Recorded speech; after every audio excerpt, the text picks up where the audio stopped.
You've probably heard it time and again. Perhaps you've even thought about it. Whether everything in our universe works perfectly. For every positive, there is a negative. I would have to agree with this for the most part. I still don't think it's a complete answer, but it gives us a glimpse and a practical understanding of how the universe behaves. I will explain this in the simplest and easiest way. You don't need to be a scientist, a computer programmer, a doctor, an engineer, or an astronaut to understand this. Your daily experience is enough. The majority of people believe that there is only one law that governs our society. They think it's the government laws like criminal law, civil law, constitutional law, administrative law, international law, actual damages, and punitive damages. These examples of government laws protect our general safety. They ensure our rights as citizens against abuse by other people, by organisations, and by the government itself. We have laws to help provide for our general safety. These exist at the local, state, and national levels. They are also for maintaining order, resolving disputes, protecting liberties and human rights. But did you know that there's also a kind of law to keep the world or nature in order and organised? This is what we call the universal law, or the law of nature. These laws are the responsible governing force that determines without fail every aspect of creation. These include each of the events, conditions and circumstances experienced by you, me and everyone else in the world on both an individual and a collective scale. Universal laws are not based on theory or speculation. What at one point was believed to be only theoretical, mystical or spiritual in nature and understood by only those who learn to tap into the place from where higher truth comes, has now emerged and become evident in the latest scientific discoveries. It can be measured on a physical level. What's important is that you understand that they do exist. Should you choose to align and harmonise with them in a conscious and intentional way, you'll in essence flow with and learn to be grateful for each event, condition and circumstance that you encounter as various aspects of your life unfold. We'll be exploring how and why that's true in greater detail as we progress.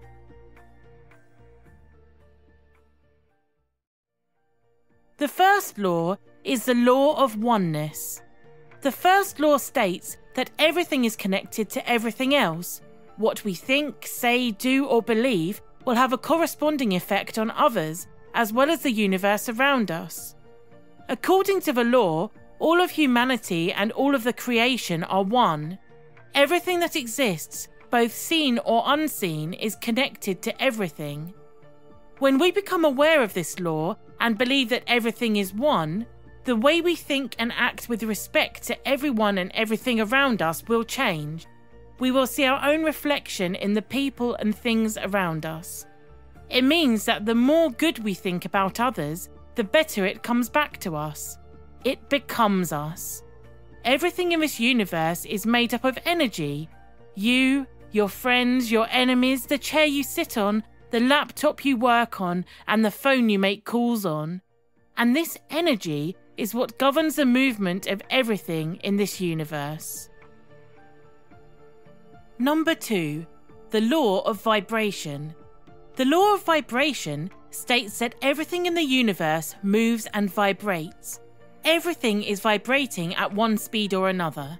Nothing rests. Everything you see around you is vibrating, and so are you.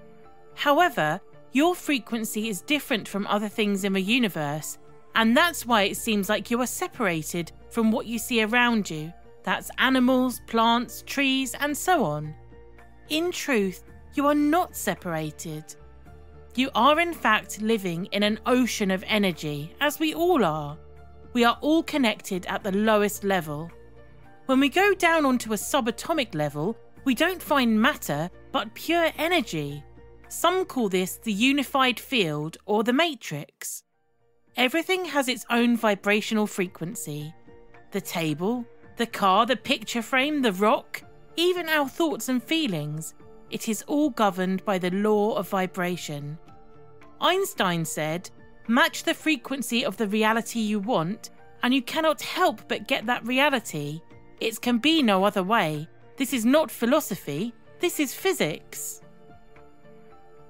Number 3. The law of action.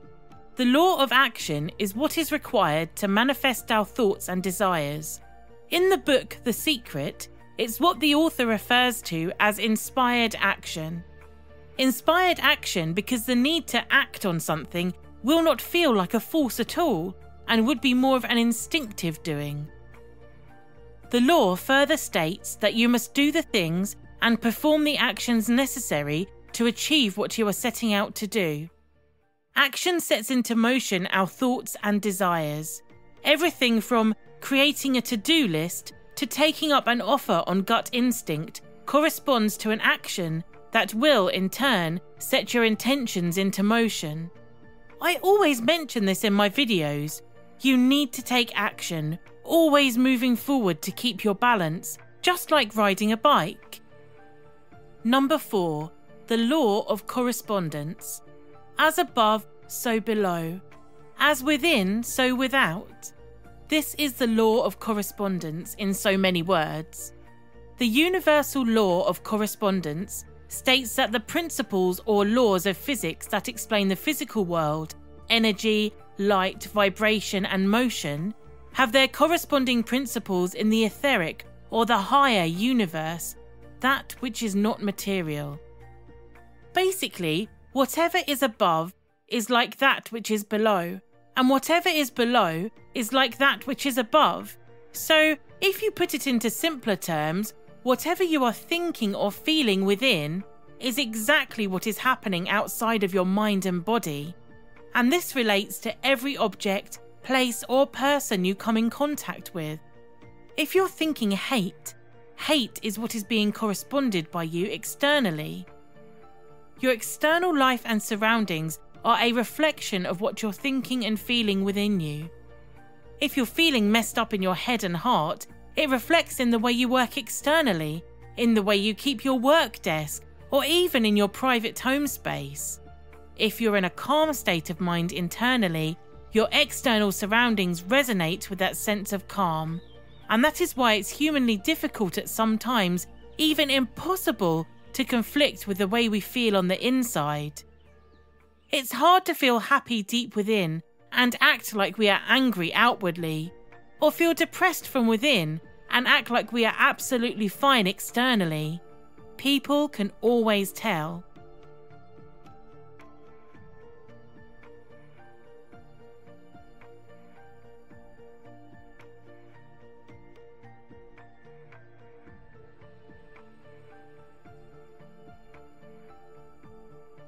Number 5. The law of cause and effect. This is the law that equals what we laymen know as karma. Every thought, action, or word by you is a cause, and every reaction, feeling, or assumption that is created through that cause is the effect. It's like a pendulum or a boomerang. It's like a bouncing ball. The harder you throw it, the higher it bounces back. The law of cause and effects states that every cause has an effect, and every effect becomes the cause of something else.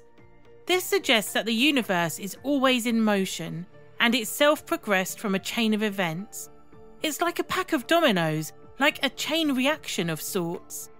This law, in its most basic working model, is proof that the world is round, and the universe, too, is indeed in that spherical shape. If you throw something, it will come back to you full circle. Every action, creation, or invention affects human behaviour in some way. Number 6. The law of compensation. This is an extension of the law of cause and effect, and by that way of karma itself. The law states that you get what you give.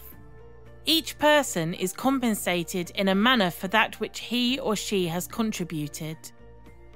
The law states that one shall always be compensated for the efforts and for the contribution, whatever it may be, however much or however little. So, if you invest only for today, you will benefit only for tomorrow. If you invest for a lifetime, you will never stop reaping the benefits. If the law of cause and effect ensures that each of your thoughts and actions returns to you, the law of compensation ensures the quantity and quality of those returns. Now, you probably see the reason behind the saying, the more you give, the more you will receive, or the more you give, the more you get. Number 7. The law of attraction. This is the law that the book The Secret elaborates on extensively, and so this is the most common of all the laws. But this law alone doesn't ensure everything unless implemented in tandem with the rest of the laws. The law of attraction responds to your truest thoughts and actions. Our job is to hold on to those thoughts that we want, make it absolutely clear in our minds what we want, and from that, we can start to invoke one of the greatest laws in the universe, the law of attraction. You become what you think about the most, but you also attract what you think about the most. If you see it in your mind, you're going to hold it in your hand. Number 8.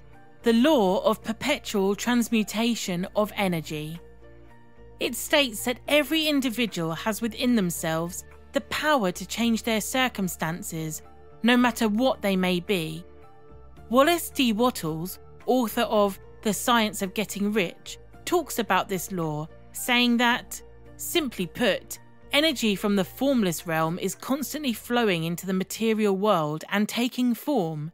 This energy is limitless and inexhaustible. As old forms are exhausted, they give way for new forms to emerge from the invisible hidden energy of the universe. What this means is that the energy in the universe is constantly moving from one object or individual into the other. If you imagine it, it's actually incredible. We can harness this energy to manifest and create whatever it is that we want by emitting the same vibrations. We can shape this formless energy with the thoughts in our mind and change it, the most fundamental tenet that this law is based on. The fact that the energy in and around us can be moulded in whichever way we want, the fact that we are free to change our current conditions however and whenever we want to, is proof that change really is the only constant in the universe, and it's never something to worry about. Because change is good, and this is the reason behind it. We're supposed to embrace change and mould it into our own wishes. Bruce Lee said, "Empty your mind, be formless, shapeless, like water. Now you put water in a cup, it becomes a cup. You put water into a bottle and it becomes the bottle. You put it in a teapot and it becomes the teapot. Now water can flow or it can crash. Be water, my friend." Number 9. The law of relativity. The law of relativity states that each person will receive a series of problems, tests of initiation or lessons, for the purpose of strengthening the light within. Each of these tests or lessons are to be viewed as a challenge and remain connected to our hearts when proceeding to solve the problems. It shows that no matter how bad we might presume our scenario to be, there is always someone else who is having it worse than us. The law of relativity shows us that it all really is just relative. It's a matter of perspective. Everything in our material world is made real only by the relationships or in comparison with other things. So basically, nothing would ever exist until and unless we give meaning to it. In the spiritual realm, however, it becomes the opposite, as in that world we view things as is. Eckhart Tolle, in his book A New Earth, writes, "In form, you are and will always be inferior to some, superior to others. In essence, you are neither inferior nor superior to anyone. True self-esteem and true humility arise out of that realization. In the eyes of the ego, self-esteem and humility are contradictory. In fact, they are one and the same. Understanding the exact meaning of this will enlighten you to the relevance of the law of relativity. Life is happening for you and not to you. All problems that you are facing have a reason and a purpose to help you to evolve into the best version of you. Number 10. The law of polarity. According to the law, everything is in a continuum and has an opposite. Where there is black, there is white. Where there is darkness, light. Where there is good, there is also bad, and henceforth. This is why we are able to change our flow of thoughts or frequencies easily. If we're on a negative train of thought, we can instantly change over to positive. The law of polarity validates that this is a universe of duality. Everything exists in twos. Every energy has a dual. The opposites, however, are never absolute. There is no set point of where it starts and ends, and that's what marks the polarity of the law. The law states, in fact, these opposites are simply different manifestations of the same thing. According to Napoleon Hill, author of the classic Think and Grow Rich, every adversity, every failure, and every heartache carries with it the seed of an equivalent or greater benefit. According to the Kybalion, an ancient book published in and around 1808 by a group of unidentified initiates, everything is dual. Everything has poles. Everything has its pair of opposites. Like and unlike are the same. Opposites are identical in nature, but different in degree. Extremes meet. All truths are but half-truths, and all paradoxes may be reconciled. Remember, we live in a positive and negative extreme, but those extremes or degrees are actually infinite. Number 11.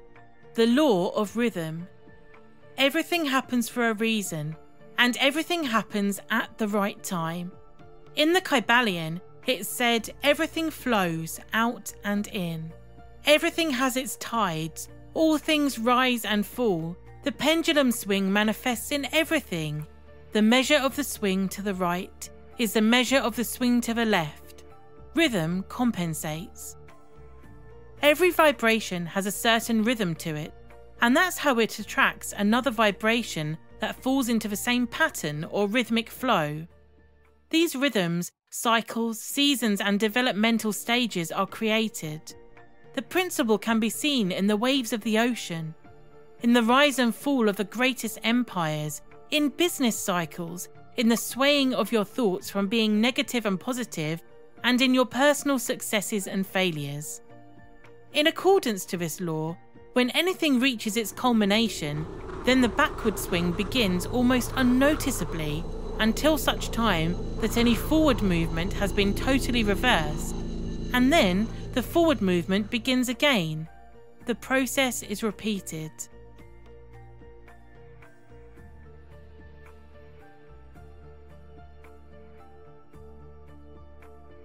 Number 12.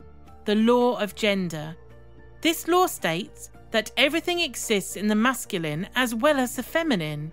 They are two sides of the same coin, yin and yang. This is the law that governs creation.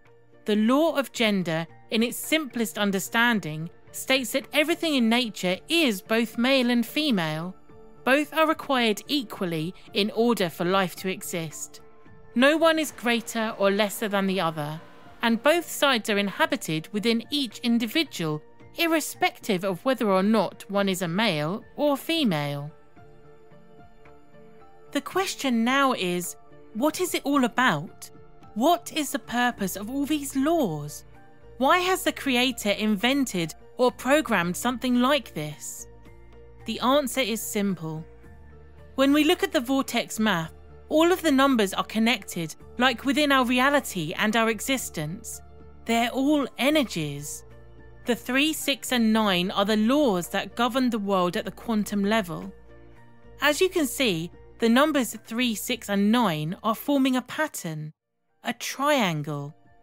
This triangle signifies the balance, and that is the answer. The world is governed by means of balance. Balance on everything. This is how the universe or our world behaves. Maybe this is not the answer to all of our questions, but perhaps this is the key or a tool to help us find the secrets of the universe. And I want to show you more evidence and to testify why the balance is the key to everything. The way we think, the way we rationalize things, and the way the universe behaves, and why balance is everywhere, to all existence and creation. Please watch until the end.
If you have enjoyed this video and you're inspired by what you've seen, don't forget to like, subscribe and share.